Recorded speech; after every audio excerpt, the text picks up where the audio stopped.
Son las 8:46, ahora sí. Con bombo y platillo, con alfombra roja, como usted se lo merece, señor presidente. Con esta risa, con esta felicidad, con este ambiente, ¿cómo uno no llega aquí a trabajar de la mejor forma? Buen día, mi querido Félix Antonio, mi querido Enrique, buen día a nuestro querido y fieles televidentes, radioescuchas, a las personas que nos sintonizan a través de la plataforma digital y a nuestro maravilloso equipo de producción que nos permite culminar esta semana con análisis, pasión y objetividad al lado de ustedes, mis queridos hermanos. Hoy hemos hablado del tema Ricardo Martinelli tras el llamado o la advertencia, la primera advertencia que hace el presidente de la República, José Raúl Mulino, por los eventos políticos que surgen desde esa embajada de Nicaragua. Total, hay un primer punto, el cual he sido cónsono en señalar hace semanas cuando escuché al ministro Chapman en un pronunciamiento muy particular y muy directo que estaba haciendo. Yo señalaba que desde allí arrancaba o se daba por confirmado el secreto a voces del divorcio entre la figura del expresidente Ricardo Martinelli y nuestro presidente Raúl Mulino. Recordemos que ellos al momento de llevar toda su campaña tenían un eslogan: Ian es Hugo, Hugo es Ian, Martinelli es Mulino, Mulino es Martinelli, entendiendo que esa era la especie de lazo, la especie de vínculo, pues que claramente le iba a hacer comprender al votante que, bueno, la popularidad o el efecto que debemos comprender, un factor importante en la política panameña. Ricardo Martinelli Berrocal, si bien es cierto, tiene participación antes del 2009 en distintos puestos, en distintos cargos del país, desde su mandato del 2009 en adelante ha venido a representar un factor y un fenómeno político que sí o sí es menester y es propio de reconocer para saber que maneja un universo, maneja unos números y maneja un carácter de popularidad muy alto.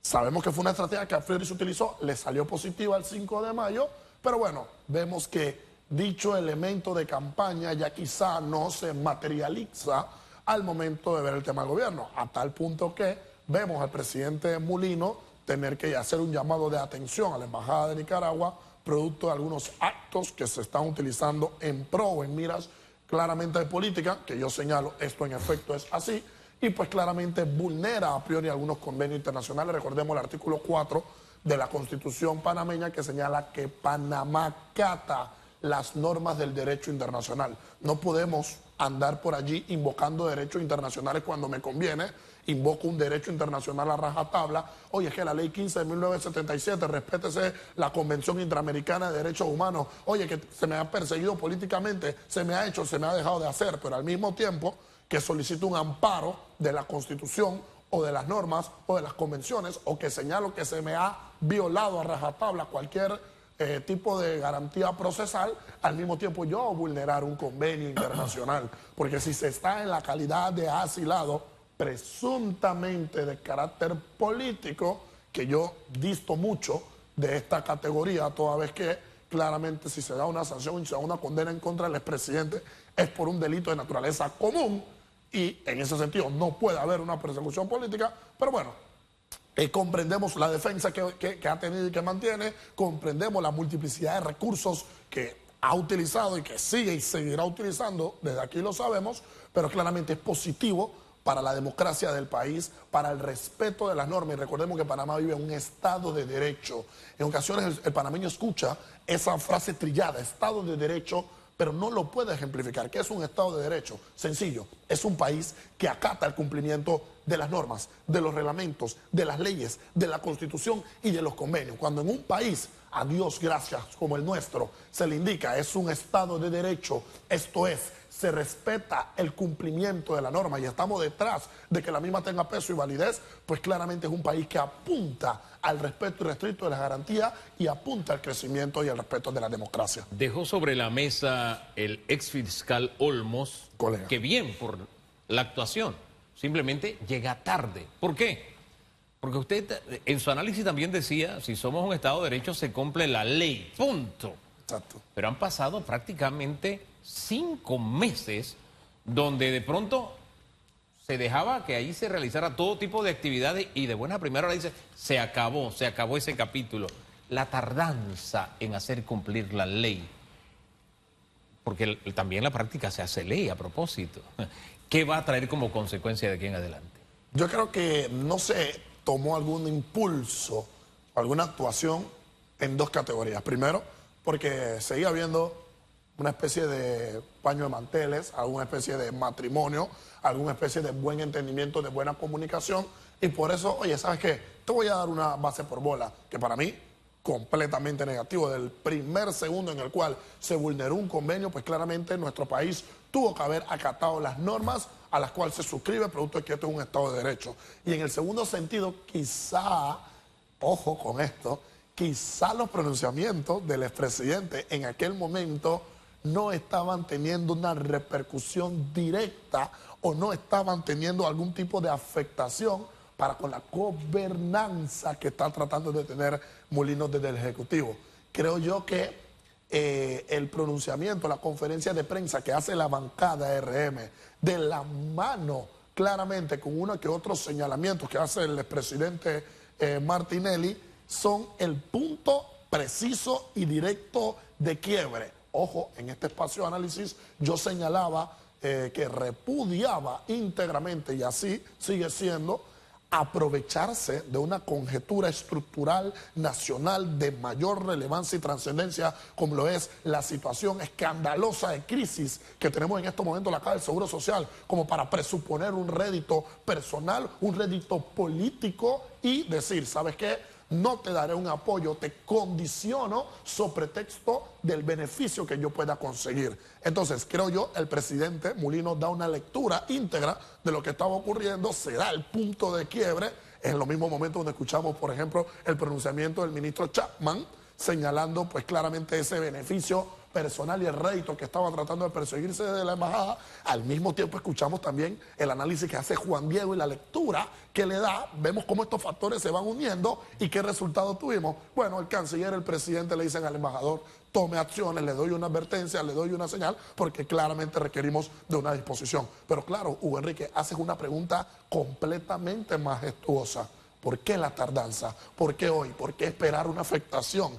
Es que en tanto no se me afecta mi gobernabilidad, estamos bien y estamos en paño de manteles. Pero en la medida en la que ya veo que estoy perdiendo el control, veo que no estoy teniendo claramente la disposición y la ruta del camino que suscribo, que necesito, pues claramente pasa esto. Yo espero que esto tenga una resolución pronta y oportuna y de la mejor manera. Tómese la medida que se tenga que tomar imponiendo la sanción enérgica que se deba requerir, porque el país no puede estar sujeto, el país no puede estar condicionado a la relación, al vínculo o al estado de ánimo que tenga una persona que está en estos momentos en una embajada, o de la relación que mantenga en estos momentos o no con el líder del Ejecutivo. El músculo político en el órgano legislativo está comandado por los diputados de Realizando Metas. En efecto. ¿Quién lidera a los diputados de Realizando Metas? ¿O quién controla? ¿O quién dicta la línea de los diputados Realizando Metas? El señor Ricardo Martinelli. Todos están alineados. Los diputados Realizando Metas controlan todas las comisiones, pero la más importante es la de presupuesto. El señor Sergio Gálvez, que es amigo personal de don Ricardo Martinelli, la comisión de credenciales, quien la preside, una de sus presidentas, y la comisión de gobierno, que la preside el señor Luis Eduardo Camacho, amigo de Ricardo Martinelli. Y las decisiones que toman los diputados o la bancada de Realizando Metas son en vías contrarias de lo que quiere el Ejecutivo, solamente en un tema puntual, la Caja de Seguro Social, con la última propuesta que han sacado. Totalmente. Félix, has dado un punto de reflexión maravilloso. Creo que es la primera vez en la historia de la democracia del país, quizá, que el Ejecutivo no tiene a nadie en el Legislativo. Porque RM no tiene nada que ver con José Raúl Mulino. Es más, yo me atrevo a decir que José Raúl Mulino es un presidente independiente que estuvo arropado por el partido RM, pero no hay ningún tipo de vínculo que tenga el Ejecutivo realmente con RM. Y estas palabras vienen claramente cuando escuchamos en la propia bancada del RM señalar, oye, es que a nosotros no se les presentó la propuesta, con nosotros no se habló, con nosotros no se negoció, se nos mandó un paquete y se nos dijo, pues venga, revisen lo que tengan que revisar desde la Asamblea en cuanto a la reforma de la Caja del Seguro Social. El Ejecutivo está teniendo o intentando tener una especie de ruta, una especie de gobernabilidad, pero completamente como un llanero solitario, hacer una referencia a la película, porque no tiene ningún tipo de apoyo en la Asamblea, y cuando la Asamblea se tiene que pronunciar, RM sigue unos intereses, la bancada mixta no sabe si es mixta porque hace un pronunciamiento, pero luego sus líderes señalan que el pronunciamiento no es realmente lo que habían pronunciado, sino todo lo contrario. El PRD anda en Belén con los pastores, los diputados de Vamos están tratando de ver cómo dan un lineamiento, tratando de hacer las cosas de manera ética, de manera correcta. Vemos a las personas en Moca tratando, el diputado Barbón y el diputado Cedeño tratando de hacer su huelga. Esto es un escándalo lo que tenemos. En estos momentos de escándalo, en esos momentos de ruptura que nosotros desde años antes de estas elecciones estuvimos señalando, va a quedar un mapeo completamente dividido dentro de la Asamblea. Lo positivo de eso es cuando te permite el diálogo para tener como resultado un tema positivo para el país. Pero ante la carencia del diálogo y la carencia de conexiones,